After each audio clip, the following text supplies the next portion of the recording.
Hi friends, welcome to 5 Minutes Tech YouTube channel. Here is Vivo V29 Pro smartphone.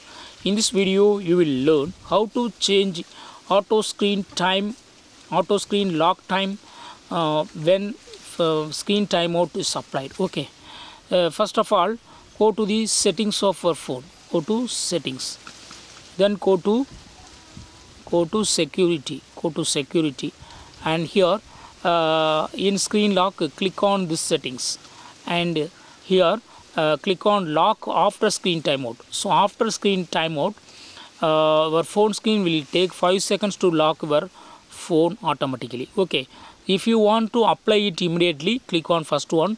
So screen timeout and locking of your phone will be the same timing. Okay, that is